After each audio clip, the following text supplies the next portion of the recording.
यो चाहिँ वानचाइमा हो। यहाँ चाहिँ मैले भर्खरै त्यो माथि एउटा फ्लाइट लिएको छु है, 30 मिलियनमा, हङकङ डलर 30 मिलियन। कस्तो लाग्छ यो ठाउँ हेरेर भनिदिनुहोस् ल साथीहरू। यो चाहिँ प्राइमेरी स्कुल हो, जेम्स प्राइमेरी स्कुल हो यो चाहिँ प्राइमेरी।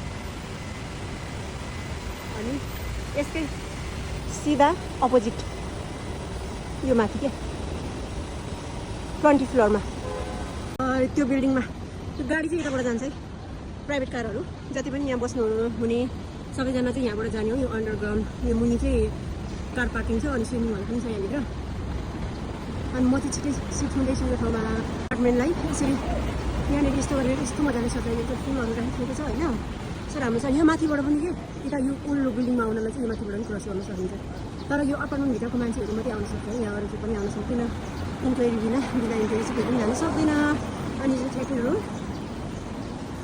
यहाँ पर पनि यो ब्लू कलरको बिल्डिङमा पनि पाएको थियो, तर मैले त्यसरी यो साइडबाट यस्तो देखिन्छ। मेरो पनि स्टिल कन्स्ट्रक्सन चलिरहेको छ रुमहरूको लागि। अब मैले रुम बनिसकेपछि पछि पनि देखाउँछु तपाईँलाई।